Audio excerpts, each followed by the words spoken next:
le petit mot d'introduction. Donc, déjà, bienvenue aux personnes qui nous regardent et n'hésitez pas à poser vos questions. C'est fait pour ça.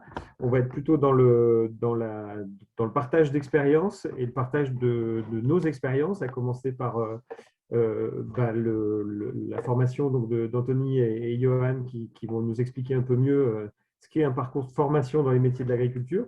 Et puis moi, je vais me permettre donc en complément de Madame Rondeau aussi, d'essayer de présenter, en fait, de commencer à présenter, mais on ne pourra pas être exhaustif, un peu la diversité des métiers de l'agriculture, parce que quand on parle des métiers de l'agriculture, c'est un vaste thème.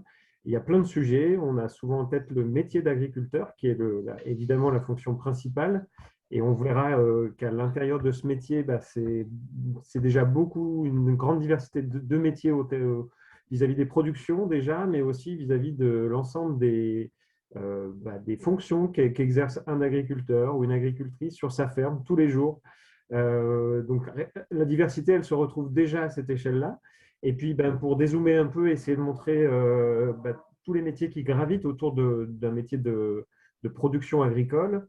Je vais le rappeler pour ceux qui ont vu la petite vidéo, mais en tout cas, c'est un chiffre qu'il est utile de rappeler qu'autour d'un agriculteur ou d'une agricultrice, il y a 5 à 6 personnes. On prend souvent 6 emplois, directs ou indirects, qui gravitent autour de ce métier-là.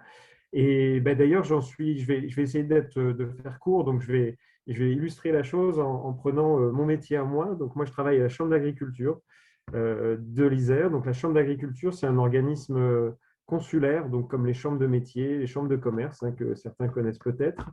Et donc avec des missions assez complexes, mais pour les résumer, une grande mission de représentation des métiers, donc en l'occurrence de représentation du monde agricole, souvent départemental.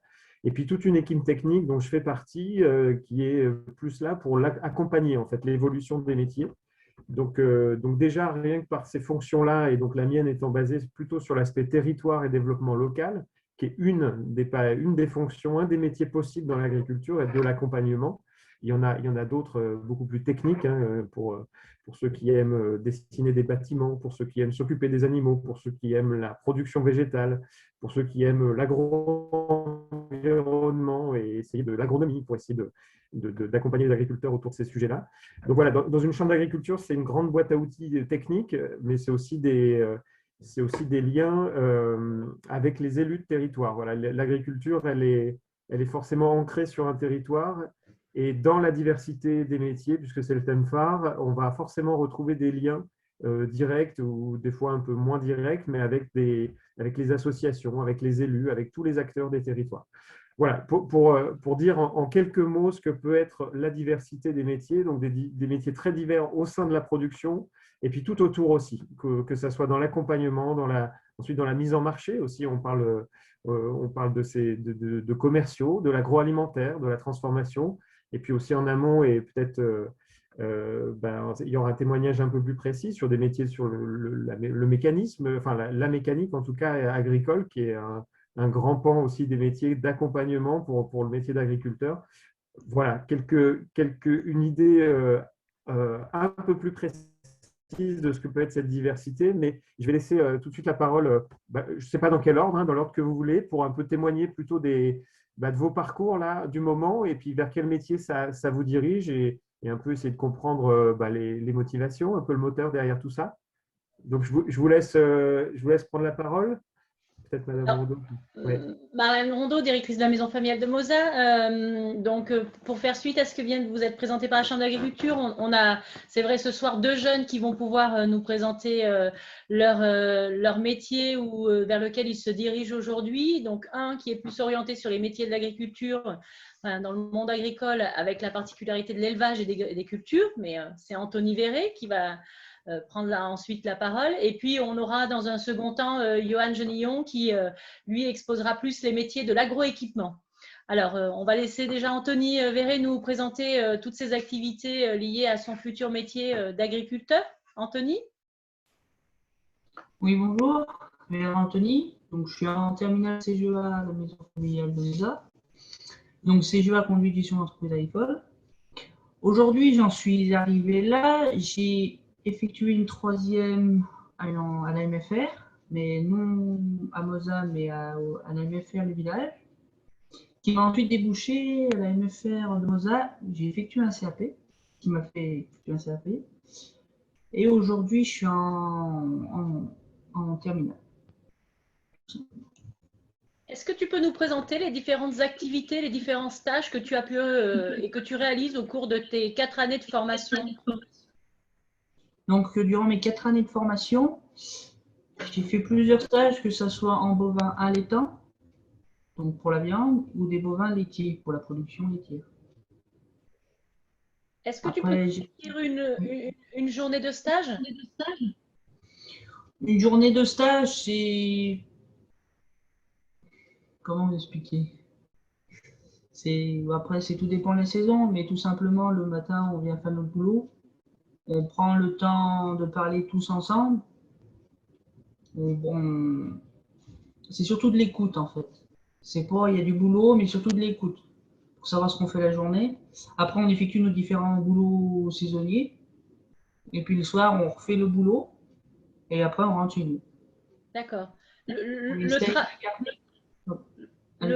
Quand tu parles du boulot, est-ce que tu peux nous expliquer par rapport, par exemple, à la partie élevage, quelles sont les activités que tu es amené à faire dans une journée?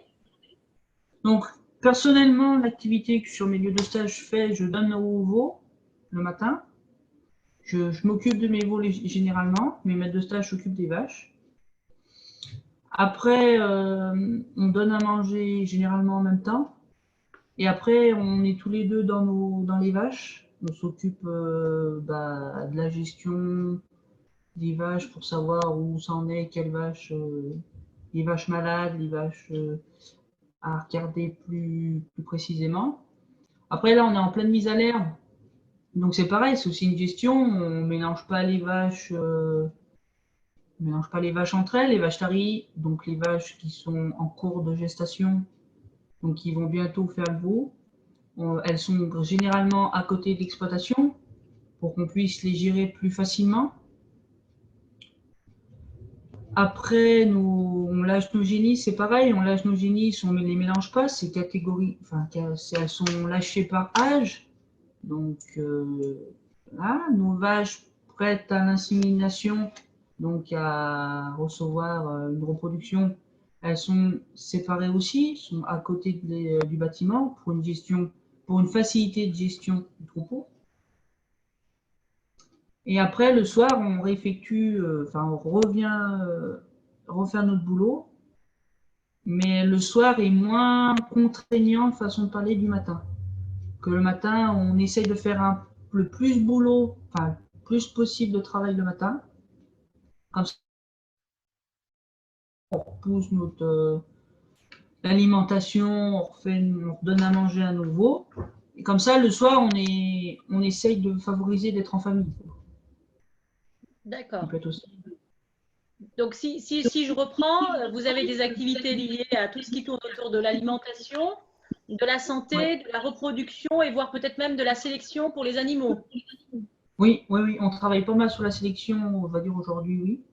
Après, effectivement, j'effectue aussi des travaux dans les terres, mais qui est secondaire. Ma priorité, c'est l'élevage. D'accord. Donc, quand tu parles du travail dans les terres, on est plus sur la partie conduite de culture? Oui, conduite de culture, qui est aussi important pour l'élevage. Qui est aussi important pour l'élevage. J'ai une question là de... Pourquoi avoir choisi ce métier? En effet, on a quelqu'un qui nous pose cette question. J'ai choisi ce métier, c'était par passion déjà. Depuis tout petit, mes parents ne sont pas entre guillemets confrontés. J'ai un agriculteur qui habite au-dessus de chez moi, où j'y allais régulièrement. Et ça m'a poussé de jour en jour à y aller. Après, en troisième, j'ai fait mes stages en MFR. J'ai fait plusieurs lieux de stage, de métier. Donc, comme la mécanique, j'ai fait de la mécanique, que ce soit agricole, voiture ou poids lourd. J'avais fait aussi de paysagiste et j'avais fait aussi 2 stages différents en élevage laitier et allaitant, donc allaitant pour la vache à viande, pour savoir mon orientation. Et j'ai été accrochée en fait à ces 2 métiers. Et aujourd'hui, je suis partie en élevage laitier Parce qu'en élevage laitier, c'est pas le même travail qu'en allaitant. Ils ont tout autant de boulot aussi. Mais on a plus, pour moi, il y a plus de liens en élevage laitier. D'accord. Quand tu dis plus de liens, c'est plus de liens par rapport à l'animal? Oui. C'est Bah, ça. les allaitants aussi, on a des liens, mais en lait, on en a un peu plus. Enfin, après, c'est mon point de vue. D'accord. Et par rapport aux questions qu'on est en train de nous poser là, qu'est-ce que tu préfères finalement faire comme type d'activité dans ton métier, toi, au quotidien? Qu'est-ce qui te plaît le plus? Bah, c'est le matin quand je suis avec mes vaches. Le matin, quand je suis avec les vaches, je suis avec elles. Qu'on les regarde, voir si tout le monde va bien, c'est le meilleur moment. D'accord. Au niveau des conditions de travail, est-ce que tu peux nous en donner quelques mots? Qu'est-ce que tu dirais sur les conditions de travail et les qualités requises pour exercer ce métier? Bah, faut s'accrocher, quoi. C'est pas facile tous les jours, comme tout autre métier. Après, aujourd'hui, on essaye d'améliorer le mieux ses qualités de vie, qui s'améliorent de jour en jour, hein. C'est notre, on va dire, notre objectif principal.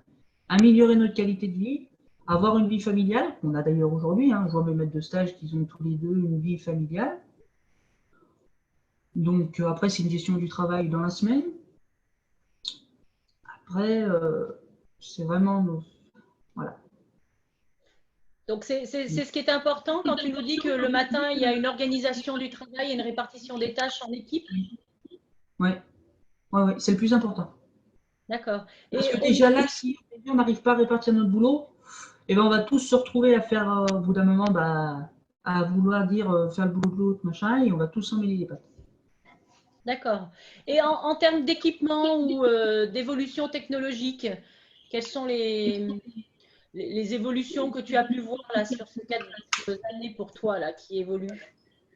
Donc sur mes 4 années, j'ai passé sur l'animal, on va passer plus sur de l'élevage. Je suis passé à de la salle de traite, donc une 2x4, où on traitait 2 heures par jour, enfin 2 heures, 2 heures le matin, 2 heures le soir. Et là, je fais une exploitation robotisée.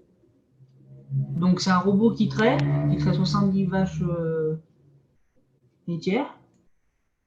Si une autre charge, enfin, si les charges n'est pas la même, on passe plus 2 heures à traire, mais il y a un suivi dessus, enfin, il y a un suivi de nos vaches quand même. Parce qu'elles ne passent pas toutes au robot, il faut les passer manuellement, enfin, passer manuellement, il faut les pousser au robot pour qu'elles puissent y aller. Donc les charges de travail sont réparties. Mais on n'est pas plus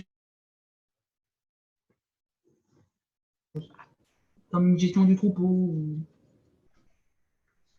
autre.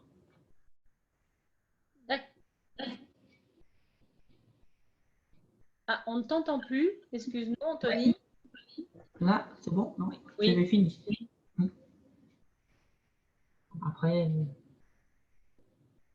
Après, c'est la contrainte, enfin une contrainte. On a un robot de traite où on a un nombre de vaches à pas dépasser. C'est vrai qu'avant, en salle de traite, bon, bah, on avait 75 vaches, et ben, on passait 75 vaches, on en avait 80, on a passé 80. C'était juste du temps en plus. Qu'aujourd'hui, ben, le robot, c'est 70 vaches, pas plus. Et si on dépasse 70 vaches, le robot est saturé. Et on travaille mal, enfin, entre guillemets, c'est mal travaillé par derrière. Et c'est ça qu'il faut arriver à gérer. Donc, c'est un renouvellement régulier et bien organisé. D'accord. On va s'en arrêter pour le moment avec Anthony. Alors, je pense qu'il y a un petit décalage avec la vidéo. C'est bon pour Anthony? Ouais, c'est tout bon. Je propose qu'on laisse Johan se présenter sur la partie métier de l'agroéquipement. Bien sûr, alors je m'appelle Johan Génion, j'ai 16 ans, je suis en stage, je suis à la MFR de Mozo depuis 2 ans. Avant d'entrer à la MFR, j'ai fait une troisième à l'école, au collège de Saint-Louis-d'Agneux. Et du coup, pour ma seconde, je suis venu à la MFR de Moza dans le métier de l'agroéquipement. Est-ce que tu peux nous présenter déjà où est-ce que tu réalises tes stages et qu'est-ce que tu fais pendant tes journées de stage? Bah, où je réalise mes stages, là, actuellement, je suis plus dans des exploitations céréalières où, pour certains de mes camarades de classe, on peut également être invité à aller en concession. Donc, pour tout ce qui est surtout partie mécanique et technique, mais aussi, du coup, dans les céréales où je suis actuellement pour un peu de conduite de culture et conduite, pareil, de travaux dans les champs. Alors, quand on dit conduite, est-ce que tu peux nous expliquer un petit peu plus à quoi ça consiste, quel type d'engins, de machines agricoles tu peux être amené, avec lesquelles tu peux être amené à travailler? Bah, les machines agricoles, on peut être amené à travailler avec n'importe lesquelles. Là, par exemple, aujourd'hui, j'ai été amené à conduire un tracteur avec un vibroculteur, mais on peut tout à fait être invité à conduire une charrue le lendemain. Alors, je prends dans les grandes lignes et puis surtout pour même pour les adultes, on peut être amené à conduire des tracteurs avec des pulvérisateurs, des épandeurs à engrais, des moissonneuses-batteuses, des ensileuses dans certains cas, selon les saisons et bien selon les travaux à réaliser. D'accord. Et quel est ton objectif, toi, de t'être engagé dans un bac pro agroéquipement après ta troisième? Je me suis engagé dans un bac pro agroéquipement parce que le métier de l'agricole, je suis comme mon camarade Anthony, ça me passionne depuis tout petit. Depuis que j'ai 3 ans, je suis passionné par les tracteurs et puis la ferme. J'ai en face de chez moi un agriculteur que j'allais voir souvent. Et c'est ça qui m'a donné envie de rejoindre la MFR qui proposait cette formation qui était intéressante pour moi. Et au niveau des activités de stage, au niveau, pareil, des qualités requises pour ce métier, quelles sont-elles selon toi? Les qualités requises, bah déjà dans mon cas, dans certains travaux, faut pas avoir peur faut pas avoir peur de faire des erreurs déjà dans un premier temps. C'est l'une des choses donc il ne faut pas avoir peur parce qu'on peut des fois dans des travaux de moisson, on peut être amené à faire énormément d'heures et puis même des fois dans des semis ou d'autres travaux à finir tard le soir ou à ne pas mouvoir, ne pas manger le midi. Enfin voilà. Et Ça, puis dans mon cas aussi, il faut alors, faut avoir des conditions musculaires enfin, certaines conditions musculaires dans le cas où on va être amené à porter des choses lourdes, par exemple dans la réparation des machines ou encore même des fois au champ pour bouger certains obstacles qui pourraient nous gêner. d'accord. Il y a une condition physique, si je comprends bien, à avoir pour exercer ce métier en l'occurrence. Oui, il faut quand même avoir un minimum de force dans certains travaux. D'accord. Et au niveau des évolutions technologiques aujourd'hui, est-ce que voilà, tu as pu observer ou sur tes lieux de stage ou par rapport à ce que d'autres de tes camarades peuvent vivre sur leur lieu de stage, des évolutions technologiques? Bah déjà, la première et puis la plus connue, c'est le GPS. C'est une grande amélioration point de vue technologique, car déjà, ça nous retire un certain travail, enfin, ça nous retire une certaine concentration dans certains travaux, comme les semis ou les travaux du sol. Ça Alors, permet une concentration moins importante du d'accord. fait que l'ordinateur gère. Est-ce que tu peux nous expliquer un peu plus en détail l'apport d'un GPS dans le monde agricole? Parce qu'on le connaît quand on est sur la route en tant qu'automobiliste, mais vous, dans votre métier, il vous sert à quoi aujourd'hui le GPS Bah, c'est pour concrètement? certains travaux, par exemple les semis, ça peut nous aider. Selon les machines qui passent derrière, ça nous permet de faire des lignes très précises, car le GPS, c'est comme pour la route, c'est par satellite, ça nous permet de faire des choses très précises, qui par la suite, par exemple pour un SMI, on va se mettre au GPS, et avec ces données GPS, avec à l'épandeur à engrais ou au pulvérisateur, ça va nous aider à voir où il faut passer exactement, pour ne pas endommager la culture. D'accord. Et par rapport à ce que tu vis en stage aujourd'hui, quelles sont les perspectives en termes d'emploi? En termes d'emploi, c'est-à-dire. Bah, sur quel poste est-ce que tu pourrais être amené à travailler par la suite? Moi, personnellement, je peux être amené à travailler en tant ouvrier agricole, que ce soit dans une ferme ou dans une entreprise de travaux agricoles. Et puis, avec certaines capacités en mécanique, amené, pourquoi pas, être invité à travailler dans des concessions. D'accord. Dans des CUMA, c'est possible? Oui, oui, oui, chauffeur en CUMA, c'est tout à fait possible. D'accord. Dans des ETA, des Oui, exploitations de travaux agricoles? oui, c'est aussi. D'accord. Au niveau de ta formation, qu'est-ce qu'elle t'apporte aujourd'hui par rapport à ton parcours professionnel? Bah, déjà, elle m'apporte beaucoup de connaissances agronomiques, donc sur tout ce qui est le sol, les plantes et les saisons, mais aussi en termes techniques sur tout ce qui est mécanique avec l'atelier que nous avons à la MFR. L'atelier te permet de mieux connaître le matériel. À quoi sert précisément l'atelier pour toi? Bah déjà, dans l'agricole, on essaie de réparer un peu nous-mêmes. Donc, sur certains outils qu'on peut avoir à l'atelier, on peut s'entraîner. On risque pas enfin, si on casse, entre guillemets, ce sera moins grave de casser quelque chose à l'atelier que de cacher quelque chose sur un tracteur qui marche. Donc, déjà, ça nous entraîne. Et puis, même, au moins, ça nous permet de connaître certaines pièces techniques, de savoir les manipuler avant différents stages. Et est-ce qu'il y a des notions de gestion? De gestion, oui, oui, on a des gestions d'entreprise, oui, nous, on a ça sur tout ce qui est bah, les bilans, les tableaux comptables. En Car quoi ça peut c'est être, important? bah, c'est important dans le fait que c'est pas forcément, enfin, c'est souvent enfin, les chefs exploitants qui sont amenés à y faire, ou alors ils peuvent y donner à des comptables, mais le plus souvent, c'est eux qui doivent y faire. Donc c'est pour ça que moi, étant donné que je voudrais faire plus tard exploitant céréalier, c'est important que j'ai des notions de gestion. D'accord.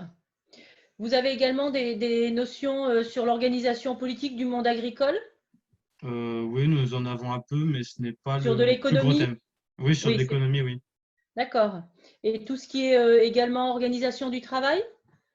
Oui, ça aussi, bah, ça rentre dans le thème du coût économique, de l'organisation du travail, de la distribution des travaux, comme nous l'a dit Anthony juste avant, de le matin se réunir, de dispatcher, de dire qui fait quoi et ensuite d'aller travailler.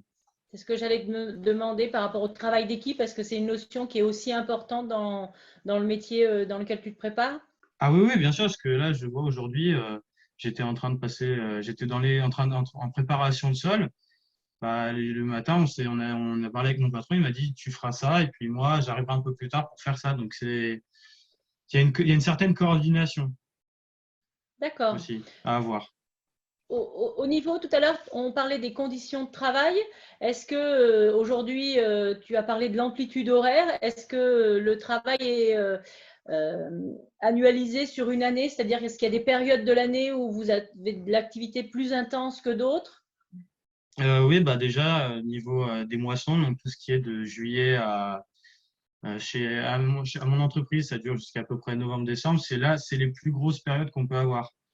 Car déjà, du fait des conditions de sécheresse et du temps qui est imprévisible, on peut être amené à travailler un peu plus tard dans certains cas. Il y a aussi les périodes de semis ou avant des pluies où on essaie de speeder un peu, de travailler au maximum pour en faire le plus possible avant des mauvais temps. Je vois que parmi les personnes qui nous écoutent, quelqu'un se pose la question sur ton parcours scolaire pour réaliser ce métier ça rejoint une seconde question sur les études que tu suis. Est-ce que tu peux nous présenter du coup ton parcours et plus spécifiquement le bac pro sur lequel tu te prépares? Bah là, je me prépare sur un bac pro agroéquipement, donc c'est de la gestion, donc il y a de la gestion, il y a de l'économie, il y a de l'agronomie et puis du machinisme et de la mécanique. C'est les grands thèmes principaux de cette formation avec à côté les matières générales, donc français, anglais, histoire, physique, maths, tout ce qui est important. À mon parcours, j'étais en général avant, je suis venu en professionnel, donc pour moi, ça n'a pas été un gros changement du niveau professionnel qui est un tout petit peu en dessous du général. Donc, ça a été une grande facilité pour moi. Mais oui, voilà.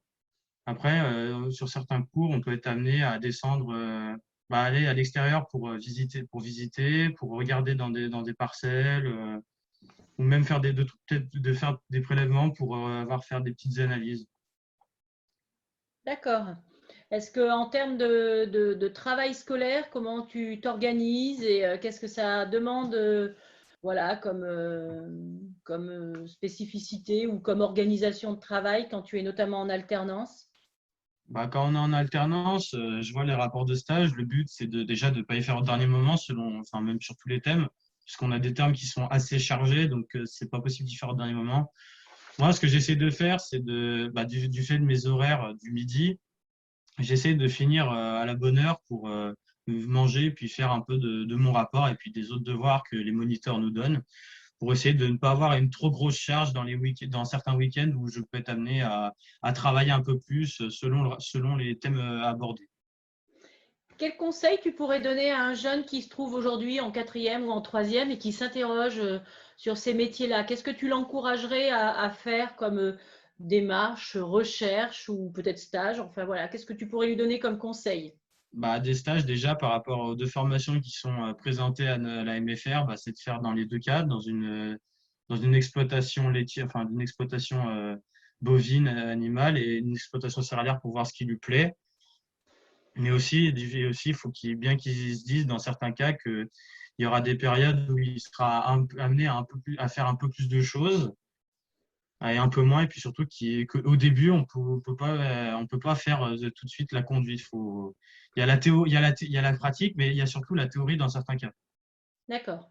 C'est-à-dire qu'il y a une progression dans les activités au fur et à mesure que ton maître de stage t'a confié, si je comprends bien. Oui, c'est ça. On commence pas tout de suite à aller dans les champs sur la route. Il y a une question, il y a une histoire de confiance surtout. C'est surtout ça. D'accord. Et de sécurité, du coup? Oui, oui, sur certains engins, oui, il y a une histoire de sécurité du fait des grandes largeurs et des gros gabarits. D'accord. Anthony, si on te pose la même question, quel conseil, toi, tu pourrais donner à des jeunes qui voudraient s'engager sur les métiers de l'agriculture?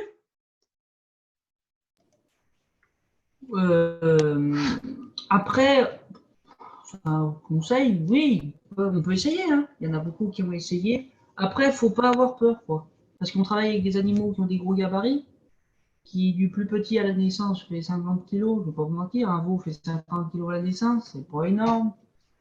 Et ça peut aller jusqu'à 500 kilos à peine sur une exploitation en lait. Après, en viande, ça peut aller plus loin. D'accord. Alors, on a une question, donc je vais te la poser à toi, premier Anthony, puis on reviendra sur Johan.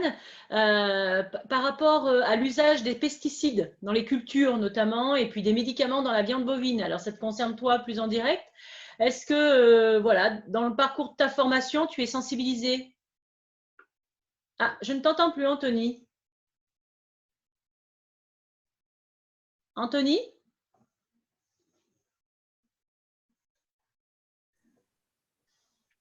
Ah, On a un petit souci. on a un petit souci. Peut-être le temps qu'ils reprennent.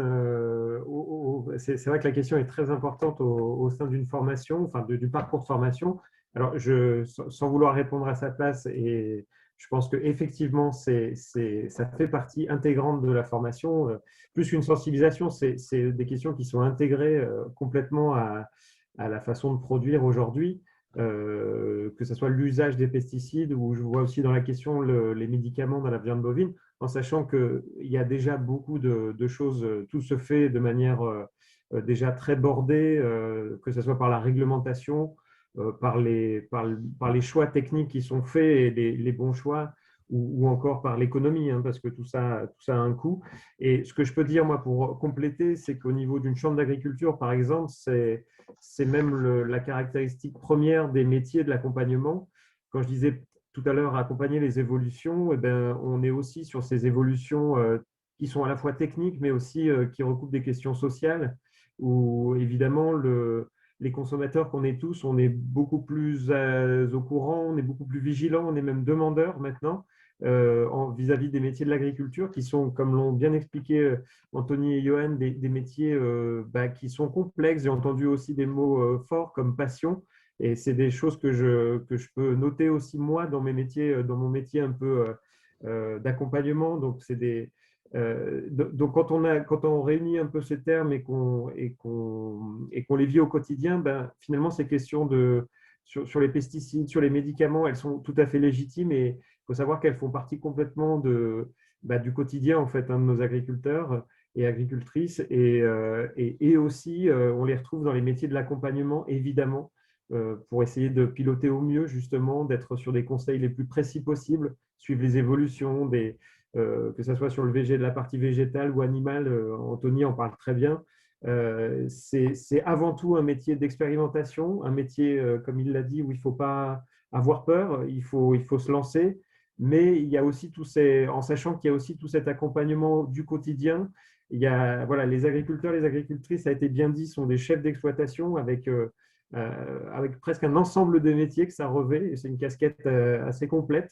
Il y a le métier de la production, il y a la planification, il y a l'humain, comment on fonctionne ensemble, il y a comment on écoute l'environnement dans lequel on travaille, la société, les élus dont je parlais tout à l'heure, ou en tout cas le territoire. Il y a comment on fait connaître son métier, parce qu'une passion, c'est super et quelquefois, on a envie de la faire partager. C'est tout à fait légitime. Et là aussi, on peut, nous, au niveau d'une chambre d'agriculture, être un partenaire pour aider nos agriculteurs à parler de leur métier, à faire comprendre au grand public, à sensibiliser sur ces questions importantes qu'il faut partager, qu'il ne faut surtout pas laisser dans un coin et peut-être laisser d'ailleurs des fois, je vais être un peu taquin, mais des fois aux médias ou à des choses un peu sensationnelles. Évidemment, il y a toujours des cas particuliers, il y a toujours des choses, il y a toujours des questions, il y a toujours des choses qui peuvent surprendre, des choses qui peuvent être même choquantes. Mais le problème, la force étant d'aller peut-être interroger nos agriculteurs sur la façon dont ils font. Et donc voilà, et donc aussi au sein d'une formation, je pense que c'est des questions qui sont complètement intégrées, on les retrouve complètement. Et juste pour finir, le mot de passion, moi, me semble essentiel. Hein, si je devais en retenir un vraiment, au-delà de la technique, hein, on entend qu'on peut aller très loin sur la technique, mais le mot de passion, il est le moteur en fait de tout ça. On va le retrouver dans tous ces métiers. Et cette passion, elle n'est pas forcément issue, voilà, on n'est pas forcément fils ou fille d'agriculteurs. Il faut savoir que nous, au niveau d'une chambre d'agriculture, on voit aussi, on accompagne des parcours à l'installation. Et un petit chiffre comme ça, mais qui vous donne un peu la réalité, c'est qu'aujourd'hui, plus de la moitié des installations se font ce qu'on appelle techniquement hors cadre familial, donc c'est-à-dire qui ne sont pas issus d'une descendance, enfin, de parents agricoles. Donc des gens qui sont en reconversion professionnelle, des gens qui s'interrogent, qui trouvent qu'il y a peut-être du sens dans ce métier-là. Et si vous m'entendez bien depuis le début, je confirme, c'est un métier qui est plein de sens. C'est des métiers qui sont pleins de sens. Et donc voilà, donc cette passion-là, elle peut naître d'une rencontre, elle peut naître d'une interrogation, elle n'est pas forcément issue d'un long parcours. Voilà, la passion, par définition, ça peut intervenir à tout moment. Et voilà, et donc elle peut être accompagnée et nos jeunes qui sont là pour témoigner montrent bien qu'elle peut être prise très tôt et on les entend, c'est des passionnés. Bon, pardon, j'ai fait trop rapide, je vais peut-être redonner la parole à Anthony ou Johan parce que c'est le plus important. Je reprends juste, on a une question et du coup comme ça Anthony, tu pourras nous y répondre. Il y a une question récurrente qui vient souvent là par les personnes qui nous écoutent sur justement les qualités requises pour exercer votre métier. Alors on a bien entendu hein, le sens du travail en équipe, l'ouverture d'esprit. Est-ce qu'il y a d'autres qualités requises, Anthony, qui te paraît importante de mettre en avant pour exercer ton métier? Oui, d'autres qualités requises. Faut être patient. Parce que travailler avec des animaux, c'est pas facile tous les jours. Hein. Il y a des jours où ça va super bien se passer. Et comme là, tout à l'heure, on a fait une mise à l'air pour des bœufs. Et on a un bœuf qui s'est coincé entre deux barrières. Donc ça a vite pris une prise de panique. Mais il ne faut pas prendre des décisions trop vite. Certes, on a une vie, façon de parler, en jeu. Elle n'était pas totalement en jeu. Il était coincé, mais sans plus. Après, il ne faut pas faire d'erreur, parce qu'on a une vie entre les mains et ça serait bête de la gâcher maintenant.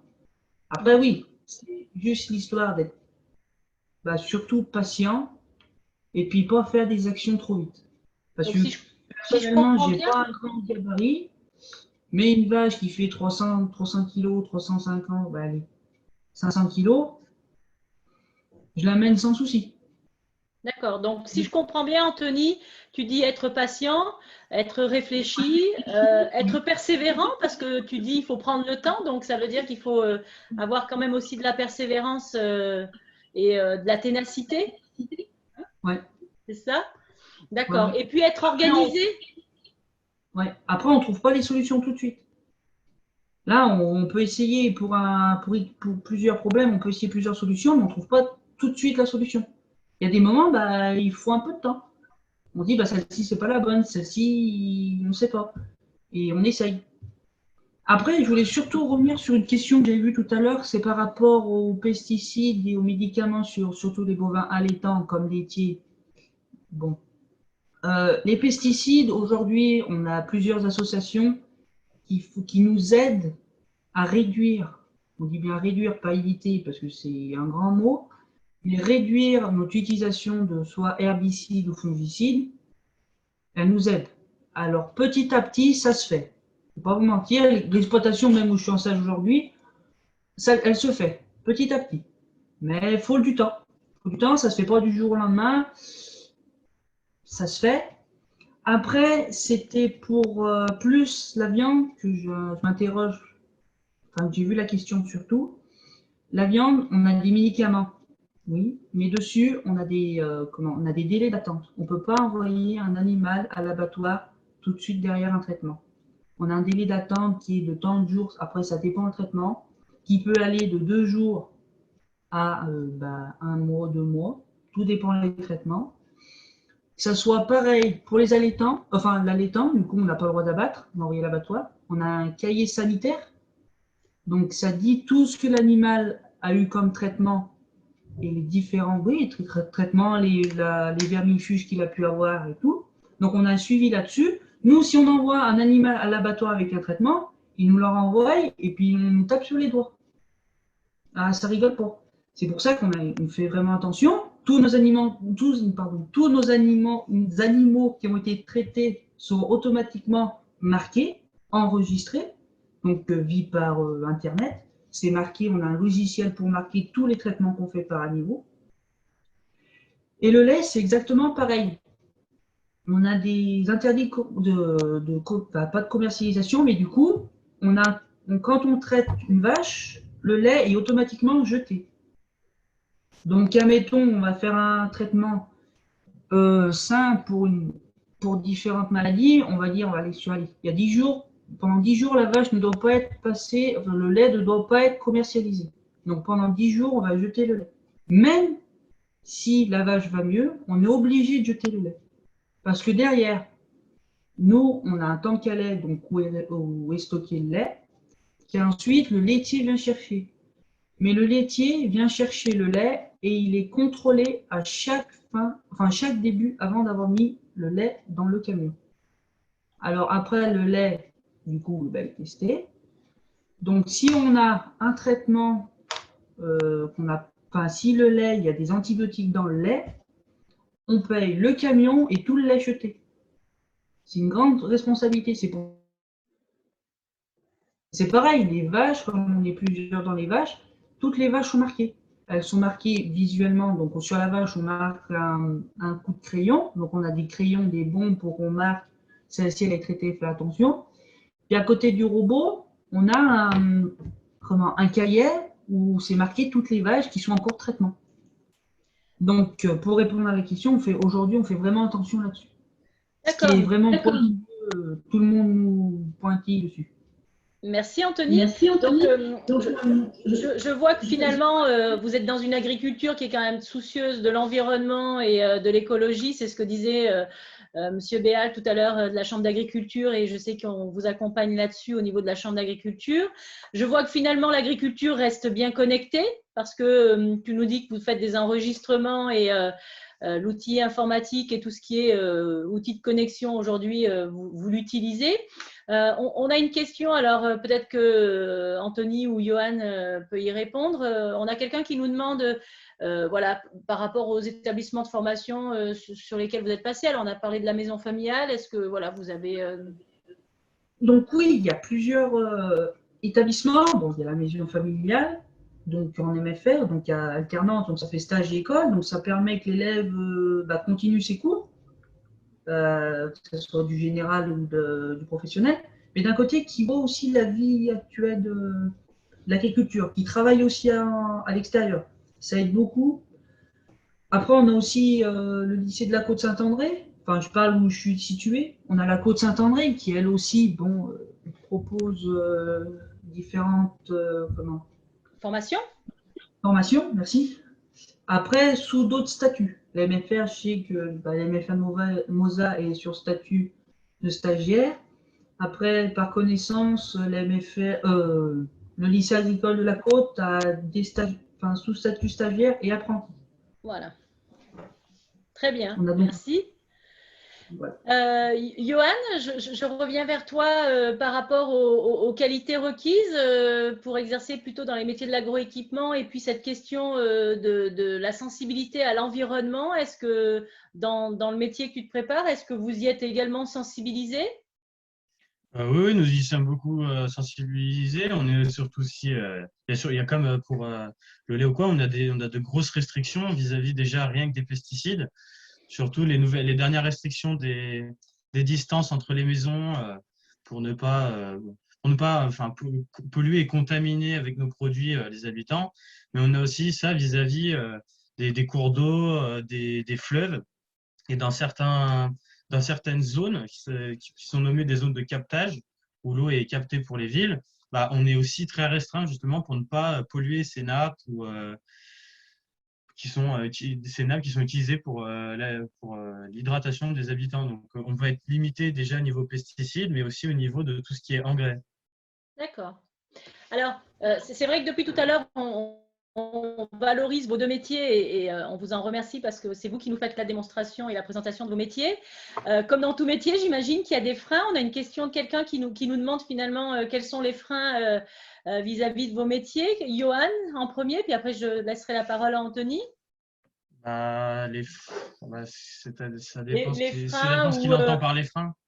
ou les éléments qui sont peut-être plus difficiles dans la réalisation de ton métier. Qu'est-ce qui peut peut-être freiner quelqu'un à s'engager ou qu'est-ce qui est le plus difficile dans l'exercice de vos métiers? Bah déjà, pour l'exercice du métier, enfin pour les stages à la MFR, déjà ça peut être les maîtres de stage qui des fois peuvent vous enfin j'ai vécu ça, qui peuvent vous décourager. Donc c'est pour ça que il faut bien choisir son maître de stage. Faut voir qu'il y a un bon, enfin qu'il y a un bon feeling avec lui, quoi. Il y a ça et puis même au bout d'un certain temps, on peut des fois voir que le métier, enfin, on peut voir qu'il ressent pas ce on pouvait penser. Donc il y a ça aussi qui peut jouer à démoraliser certaines personnes à ne pas continuer. D'accord, merci pour Johan.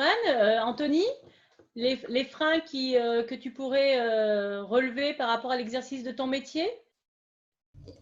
Oui, alors, j'ai lu le commentaire de Guy Arthur. Oui.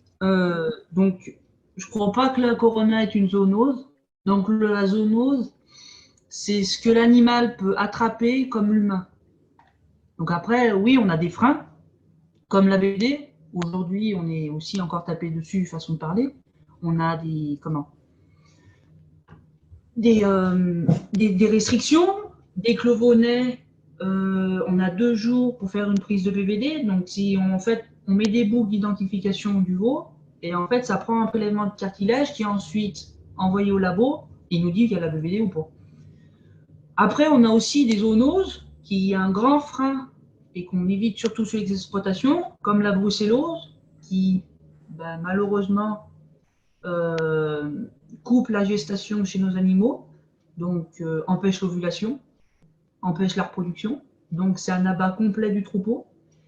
Et même nous, les hommes, on n'a pas trop de risques, enfin, d'après les résultats scientifiques. Mais si, admettons, moi demain, mon élevage a une brucellose, je la ramène à ma compagne, elle peut être stérile. Donc empêcher une ovulation. Donc c'est vrai qu'on a pas mal, oui, on peut avoir des freins du jour au lendemain. Mais le coronavirus n'est pas une zoonose, pardon. Pas dans les souvenirs, je pense pas. Voilà. Merci. Donc, de beaux témoignages représentatifs. Je vous redonne la parole à M. Béal.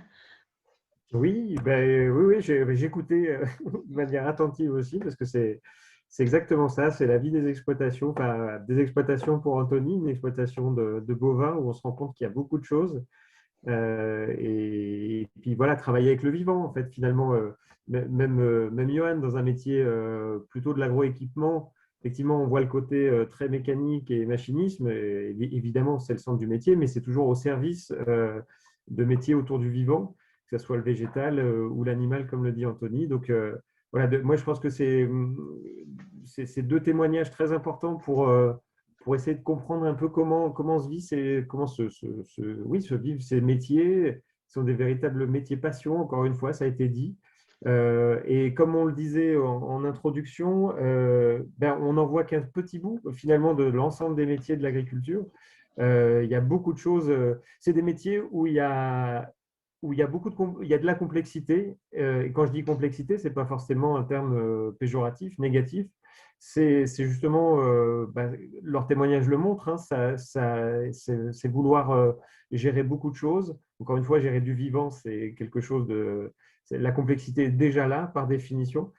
Et du coup, bah, dans les qualités que j'ai entendues, la requise, ça me parle bien parce que c'est des choses que je retrouve au quotidien aussi auprès des agriculteurs et agricultrices avec lesquels on travaille, nous, à la Chambre d'agriculture. Et encore une fois, pour résumer et pour pas trop… Enfin, voilà, pour ceux qui sont intéressés, il y a évidemment des contacts qui seront à prendre, que ce soit via la MFR pour tout ce qui est formation, sur des fiches métiers, etc. Il ne faut pas hésiter de se rapprocher de la Chambre aussi. La Chambre, comme je disais, c'est un organisme qui est utile aussi dans vos parcours d'installation, qui peut l'être en tout cas, et puis qui l'est aussi par la suite dans tout le suivi, l'accompagnement technique, économique des exploitations, et puis territorial. Voilà, moi j'insiste toujours sur cet aspect-là, parce que quand on parle de ces exploitations, ben, encore une fois, c'est toujours ancré dans un territoire, dans un environnement. Et c'est important de le dire parce que ça montre un peu aussi que ces métiers-là, ils ne sont pas cloisonnés. C'est des métiers par définition qui sont un peu, le terme n'est peut-être pas le meilleur, mais transversaux. Dans l'idée, il faut vouloir goûter un peu à tout, vouloir comprendre un peu tout, être curieux. Mais voilà, être aussi vigilant, être patient, passionné. Enfin, moi, ces mots, ils me restent là dans les témoignages. Je trouve qu'ils illustrent bien ce qu'on voulait aussi vous proposer ce soir dans cette petite conférence pour vous montrer un peu ce que sont les métiers de l'agriculture. Et encore une fois, ben, derrière, il y a encore plein de métiers possibles qu'on n'a pas évoqués. Il y a eu un exemple tout à l'heure cité sur des captages effectivement d'eau potable. Je crois que c'est Anthony qui le disait. D'un point de vue d'un exploitant, effectivement, c'est des restrictions, en tout cas des adaptations de pratiques. Et puis là, sur un côté, quand on dézoome, on se rend compte que l'agriculteur qui exploite là, souvent va remettre en herbe, va faire attention, va ne plus épandre de produits phytosanitaires, va revoir un peu sa façon de fonctionner. Et ça au service d'un captage d'eau potable, d'eau domestique qui va servir à l'ensemble des habitants qui sont connectés à ce captage. Enfin, voilà, c'est un exemple qui me semble intéressant pour dire comment l'agriculture, elle est absolument connectée à tout et que c'est des métiers, encore une fois, passionnants, modernes et d'avenir. Voilà. Merci. Peut-être juste pour répondre, alors j'ai vu qu'on avait encore quelques questions. Donc, bon, sur la présentation des métiers, je pense qu'on a fait le tour. Sur les formations, donc aujourd'hui, on a deux jeunes, pour reprendre, qui ont donc présenté en fait 3 parcours accessibles, hein, après une classe de 3e, puisqu'aujourd'hui, on a un CAP agricole métier de l'agriculture qui permet en 2 ans à des jeunes d'accéder déjà à un premier niveau et notamment après à pouvoir rentrer comme ouvrier agricole sur les exploitations. Et puis, on a également après une 3e ou après un CAP accessible de bac pro. Là, on avait l'exemple du bac pro conduite gestion d'exploitation agricole.